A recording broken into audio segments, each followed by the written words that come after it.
মায়ের পুজো রেখেছি আর নারায়ণ পুজো রেখেছি, এর থেকে বড় সেলিব্রেশন আমি মনে করি যে কারোর হতেই পারে না, কি বল তাই তো? হ্যাঁ তাই একদম। সেই জন্য আমি বার্থডে সেলিব্রেশন করিনি, তাও বৌদি আমার জন্য এই দেখো কেকটা নিয়ে এসেছে, তার জন্য থ্যাংক ইউ সো মাচ। আইডিয়াটা কিন্তু আমার ছিল, পুরো প্ল্যানটা আমি বলেছি, তারপরে বাবা শুধু কাজ করেছে। আর দ্বিতীয়ত শোনো, কথাটা হলো যে আমি তো মায়ের উপোস, তোমরা জানো সবাই যে দুদিন আমি না খাওয়া থাকবো, কালকে আমাদের বাড়িতে রাতে পুজো হবে।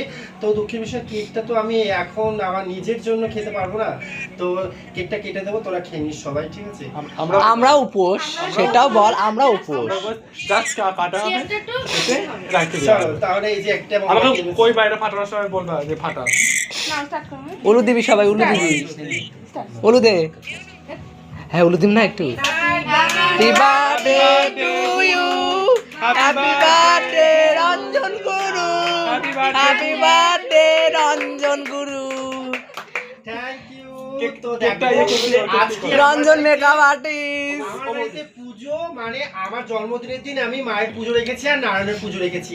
আমি সর্বদা মনে করি এর থেকে বড় সেলিব্রেশন কিছু হতে পারে না।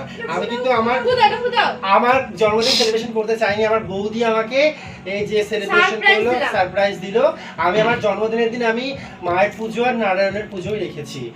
আর সবাইকে বলবো আমাকে এইভাবে সর্বদা আশীর্বাদ করুন, যেন পরিবারের সাথে সমস্ত সময় ভালোভাবে হেসে খেলে থাকতে পারি আর একটা সুস্থ পরিবার গঠন হোক। প্রত্যেকে সবাই ভালো থেকো।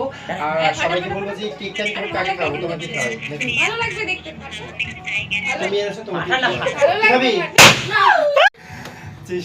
আমরা খাবো না কেউ, একদম পরশুদিন খাবো। আজকে জাস্ট কেকটা একটু কাটা হবে। চলো আমি তাহলে একটা সুন্দর দেখি ভিডিও করে ছেড়ে দেব।